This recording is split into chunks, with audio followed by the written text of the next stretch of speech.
ଯୀଶୁ ହେବେ ତୁମ ସାଥୀ, ଦୂର ହେବ ଭୟ ଭ୍ରାନ୍ତି।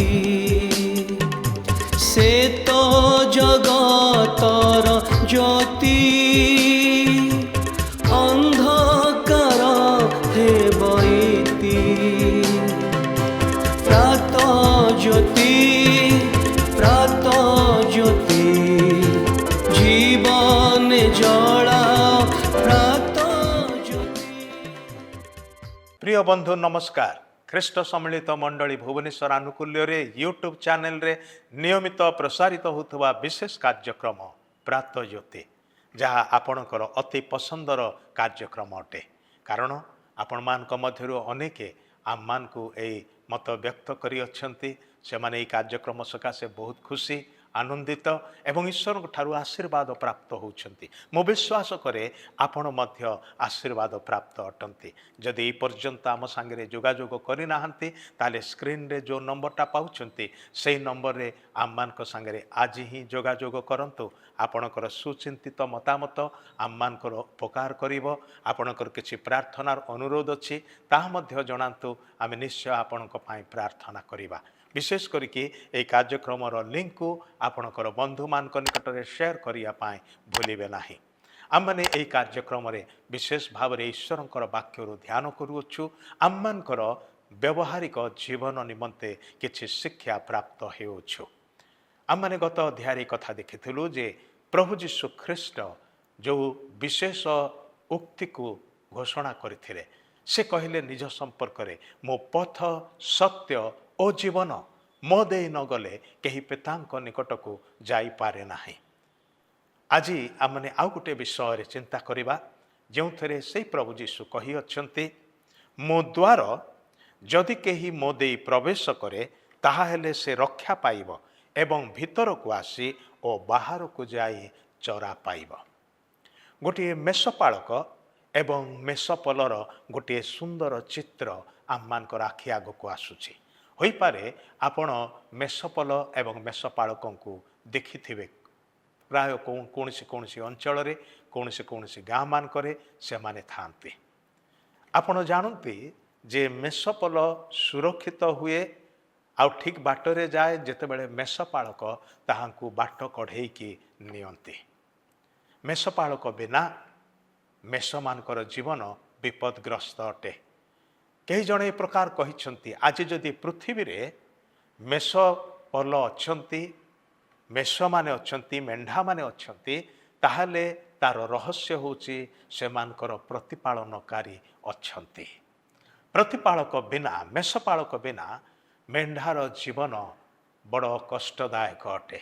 कारण से निजे जाई पारे नाही, सहजरे हजि जाए, निरीह एवं से फेरी आसीबार बाट जाने नाही।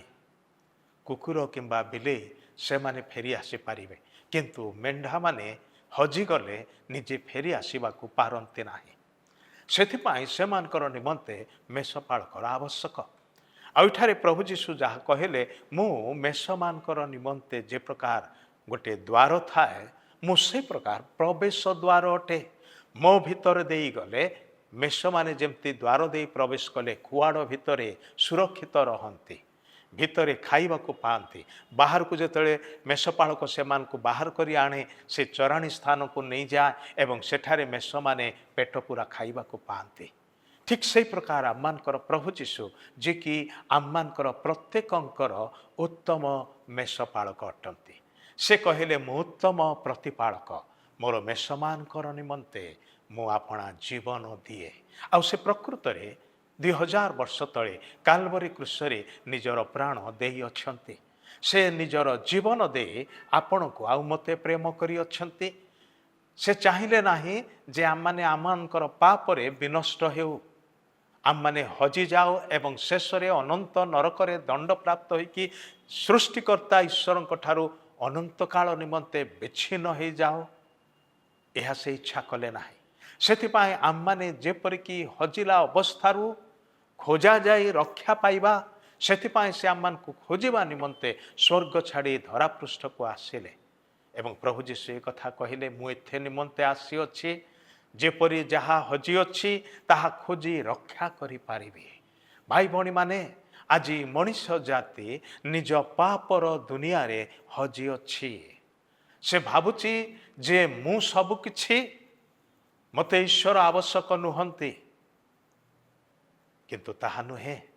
ଆପଣଙ୍କ ପାଖରେ ସବୁ କିଛି ଥିଲେ ମଧ୍ୟ ଈଶ୍ୱରଙ୍କ ପବିତ୍ର ବାକ୍ୟରେ ଗୋଟିଏ ଗୁରୁତ୍ୱପୂର୍ଣ୍ଣ କଥା ଲେଖା ଅଛି। ତାହା ହେଉଛି, ମନୁଷ୍ୟ ଯଦି ସାରା ଜଗତକୁ ଲାଭ କରି ନିଜର ପ୍ରାଣ ହରାଏ ତେବେ ସେଥିରେ କି ଲାଭ? ଗୋଟେ ବଡ଼ ପ୍ରଶ୍ନ, ଯାହାର ଉତ୍ତର ଆପଣଙ୍କୁ, ମୋତେ, ଆମ ସମସ୍ତଙ୍କୁ ବ୍ୟକ୍ତିଗତ ଭାବରେ ଦେବାକୁ ହେବ। ଭାଇ ଭଉଣୀମାନେ, ମନୁଷ୍ୟର ଜୀବନ ପାପ ସକାଶେ ପାପରେ ହଜିଯାଇଥିବା ଜୀବନ ଅଟେ। ଆଉ ସେ ହଜିଲା ଅବସ୍ଥାରୁ ତାକୁ ଉଦ୍ଧାର କରିବା ପାଇଁ, ଖୋଜି ରକ୍ଷା କରିବା ପାଇଁ ପ୍ରଭୁ ଯୀଶୁ ଖ୍ରୀଷ୍ଟ ଆସିଲେ। ଏବଂ ସେ ହଜିଯାଇଥିବା ମେଣ୍ଢାକୁ ଯେମିତି ମେଷପାଳକ ନେଇ ଆସେ, ଦ୍ୱାର ଦେଇ ତାକୁ କୁଆଡ଼ ଭିତରକୁ ନେଇ ଆସେ, ସେହି ପ୍ରକାର ପ୍ରଭୁ ଯୀଶୁ କହନ୍ତି, ମୁଁ ମୋର ଲୋକମାନଙ୍କର ନିମନ୍ତେ ପ୍ରବେଶ ଦ୍ୱାର ଅଟେ। ଆଉ ସେ ଗୋଟେ ସୁନ୍ଦର କଥା କହିଲେ, ଯେ କେହି ମୋ ଦେଇ ପ୍ରବେଶ କରେ ସେ ରକ୍ଷା ପାଇବ, ଭିତରକୁ ଆସି ଚରା ପାଇବ, ବାହାରକୁ ଯାଇ ମଧ୍ୟ ଚରା ପାଇବ।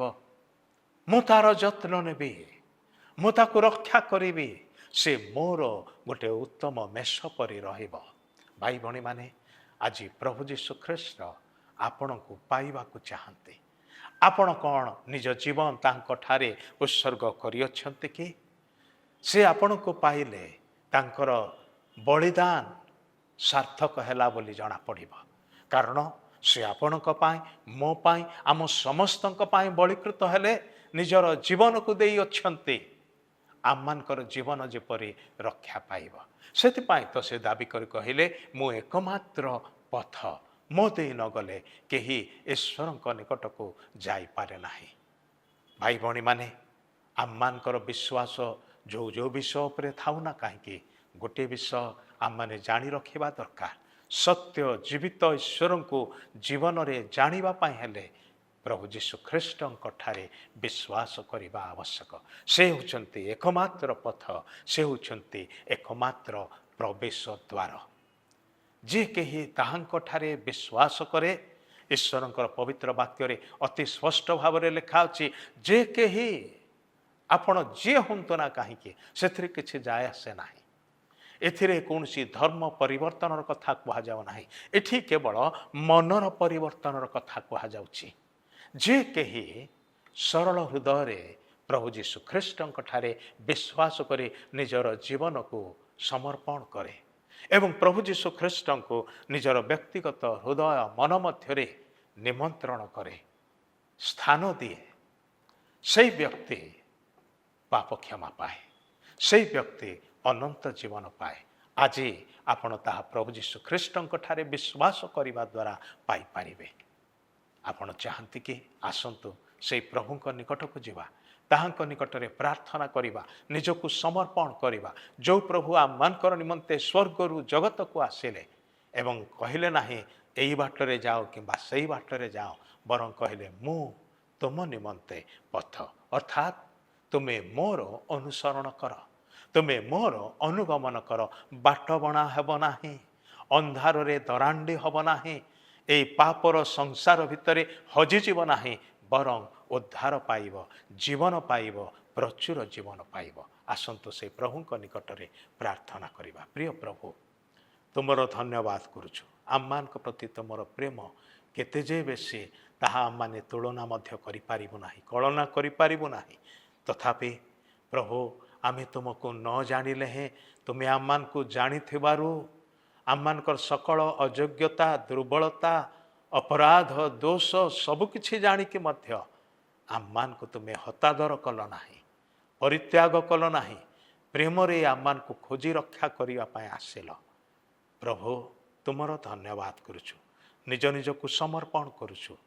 ତୁମର ସେହି ପଲ ମଧ୍ୟରେ ଆମମାନଙ୍କୁ ସ୍ଥାନ ଦିଅ, ଆମମାନଙ୍କର ହୃଦୟକୁ ତୁମେ ଅଧିକାର କରିନିଅ, ଜୀବନରେ ସମ୍ପୂର୍ଣ୍ଣ ରୂପାନ୍ତରୀକରଣ କରିଦିଅ। ଆମମାନଙ୍କ ମନ, ହୃଦୟ ସବୁକିଛି ଯେପରି ବଦଳିଯିବ, ଚରିତ୍ର, ସ୍ୱଭାବ, ଗୁଣ ଯେପରି ବଦଳି ତୁମ ପରି ହେଇଯିବ, ତୁମ ଭଳି ହେଇଯିବ, ସାହାଯ୍ୟ କର। ଗୌରବ ତୁମକୁ ଦେଇ ଯୀଶୁଙ୍କ ନାମରେ ମାଗୁଅଛୁ, ଆମେନ୍। ଧନ୍ୟବାଦ। ପ୍ରଭୁ ଆପଣଙ୍କୁ ଆଶୀର୍ବାଦ କରନ୍ତୁ।